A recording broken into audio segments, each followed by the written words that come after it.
namichatu takkaayyuu nama fuuldura dhaabbatee dubbii godhee hin beeku.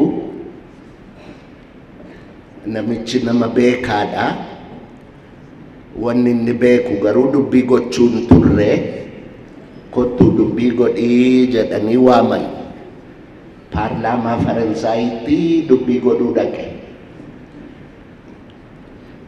Yeroo dhaquu waan dubbatu sana katabeetii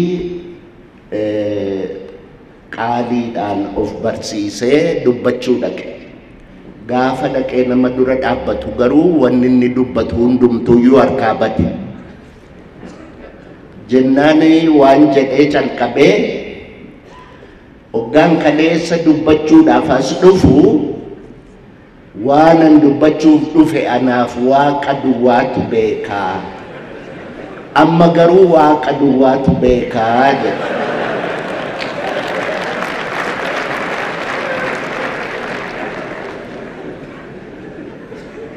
Kan kosa akkanuma fakkaata. Waa'een Oromoo yoo dubbatan miidhaan Oromoo irra gahe yoo dubbatan waan dhumu miti. Garuu miidhaa kana hundaa danda'anii dhaloota har'aatiif lubbuu isaanii kennuudhaanii sirna duriyyee sirna haraamuu danda'anii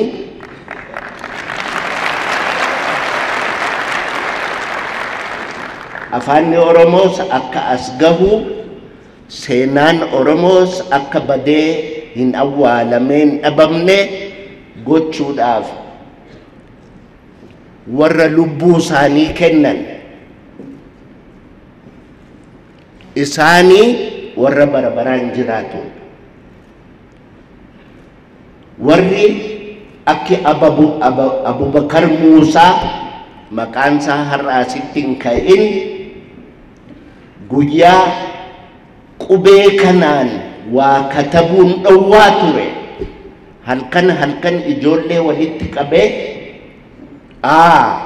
ammayya amuumaa ajjeese abbaan addeessaa aduudha dooyyeettoo duu odeesse bakkaafaaf bakakkoof bofu boraatii bofaa barbaadu bareeda birraa baranaa badduus badeensi barbaada caalaa caamaatiif mucaa caamaa sana kan utuu mucucaanne cehee cuncuna coree miicee cuunfee michiiree coqorsa caffee caamaa isin cufti callisaa caqasaa jechaa ijoollee barsiisaa ture. Abubakar Muusaa leenca ituu humbannaa ajjeesanii waraabessi nyaate. Dargiitu ajjeesa. Abubakar Muusaa, Sheekh Bakrii Saphaloo warri kun warra ijaajjee ilmaan haraamuutiin mormee qubee isin har'a jettan kana qubee isin akka har'a qoosaatti barattan kana nuyi halkan dukkana keessa dhokannee baran akka inni ifatti ba'uu fi warra akka Abubakar Muusaa fa'itu warra akka Sheekh Bakrii Saphaloo fa'itu lubbuu isaanii kenna. Qubee amma jettan kana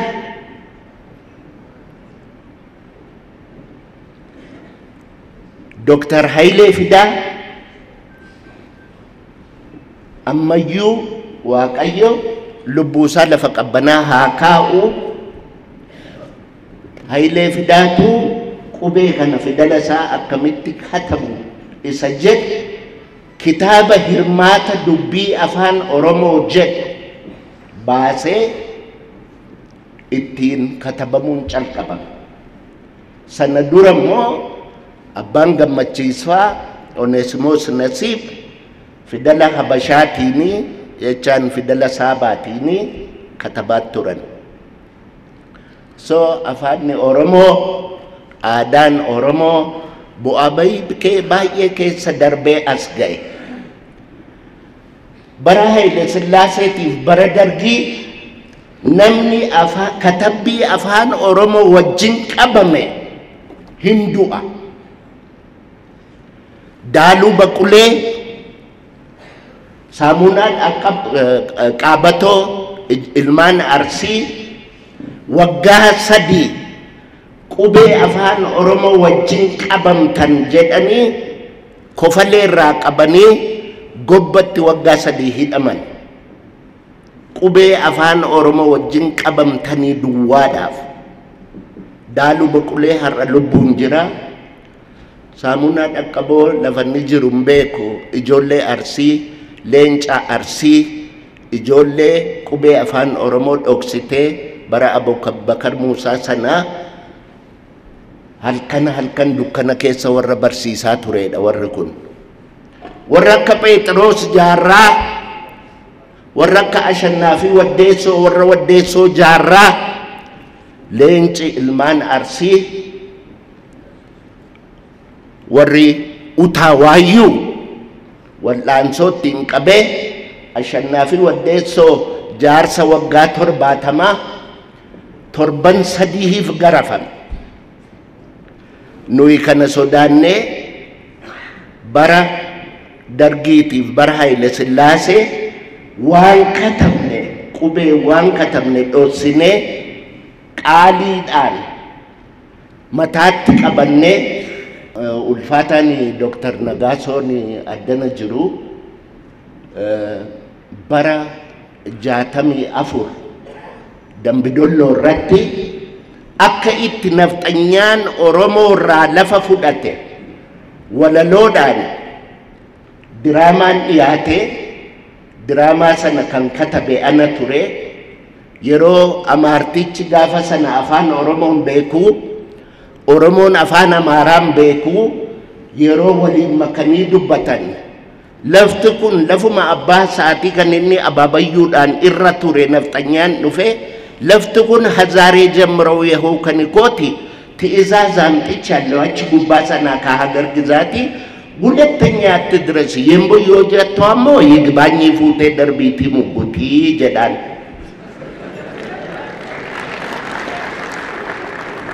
ኦሮሞን ስላው አፋና ማራም ቤኩ ማልታቴ ነሚቾ ከንዱቢ በርባዱ ለፋ አባ ኬኛ ማሳ ጆሌ ኬኛ ሳሙፍ ከኑጋዱ Gorgisiin sodaattuu kan jal'ina yaadduu jedhaan gorgisii waaqa isaaniiti jechuu dhagayeeti. Tokko si himeeraa hatataa'u yiqiree ti'izaazii mangistiidhaa yellowum kirikiree ani kan si himuu yoo barbaadde mikiree yeekkulii sitti kennaa laficha ayi xifaa fiqiree jedhaan. Warraajii dhageenyee har'ammoo jarana lafuma abbaa keenyaa maasaa ijoollee keenyaa qixxee fuudhuuf taana irrattan si gobamee kottu ati dhiira lafaaf lafee ofii wajjin du'uun seera qaradheensi eeboo koo bakaraa jedhaan. Oromoon gaafa sana wanjalanyaa maqicaa fitaabeerii waan jedhan kanan beeku lafa ofii eeboodhumaan eeggatu jedhee yaada.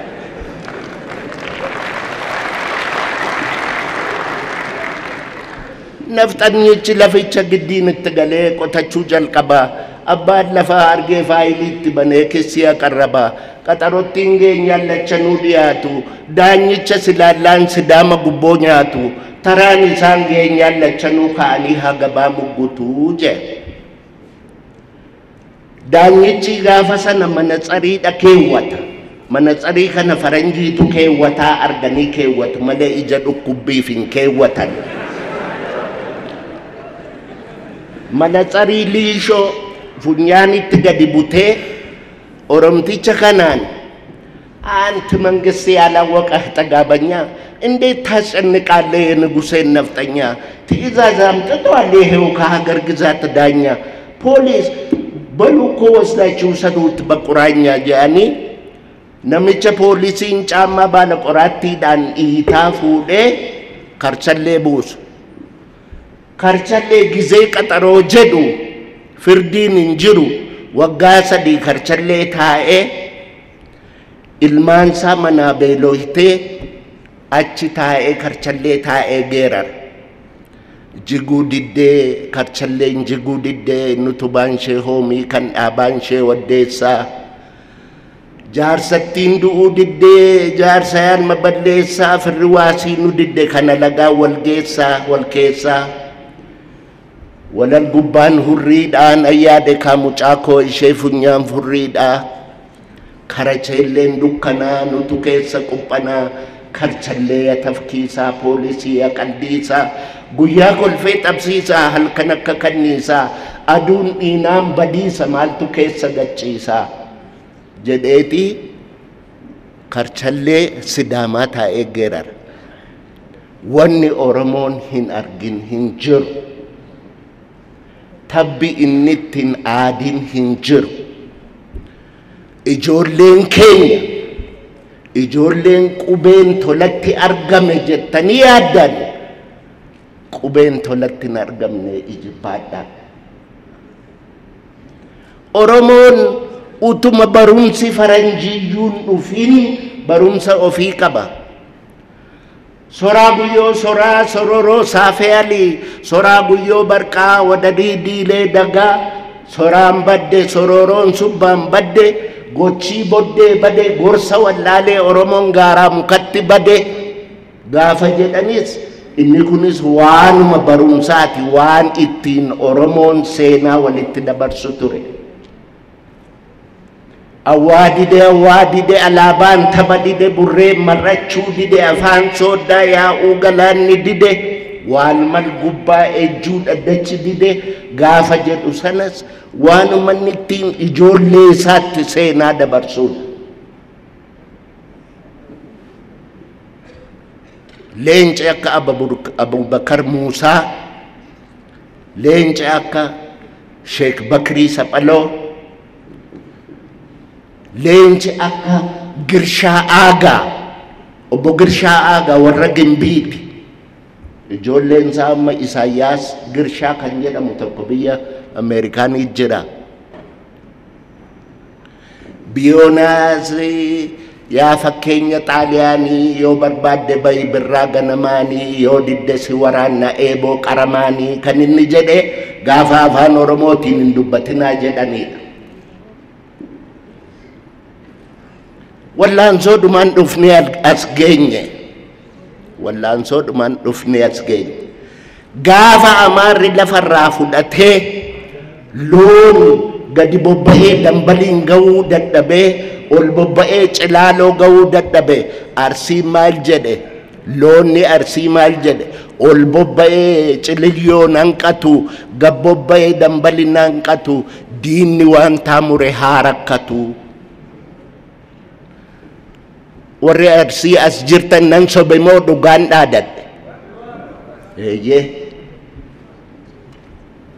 isa dhugaayyuu himneen finnu kanaafuu oromoon isa dhugaayyuu himeen fixu kanaafiyyuu wanni soban hin jirtu oromoon kan jedhe lafa dhugaan hin jirre nagaan hin jiru jedha warri waa'ee nagaa haasa'anii dura dhagaa barbaaduu tirreera yoo dhugaan iddootti hin deebi'in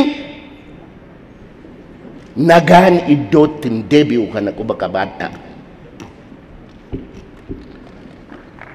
leenca akka Haayilee Fidaa akka lukkuutti qabanii dhoksanii nama qubee har'a ilmaan keenya itti guddattu kanaaf yayyaba buuse hirmaata dubbii afaan oromoo jedhe kana Haayilee gargaaraa ture gaafas maqaan isaa Mitikkuu Tarfaasaati asii Jarmanii dhaqee Mitikkuu Tarfaasaa namni jedhamu isa sin ajjeesanii quba qabaadhaa Mitikkuu Tarfaasaa sin ajjeesan dhiigaan adda nageenye dhiigaa adda nageenye ani har'a kanan dhufeef waraqaa katabadheen afaan Ingiliishiitiin isinitti dubbadha jedheen dhufe malee waan nama dubbataa jiru kana dubbachuudhaaf itti qophaa'ee nu. Waan nama dubbataa jiru kanas anamiti kan dubbataa jiru dhiiga namaatu dubbataa jira quba qabaadhaa.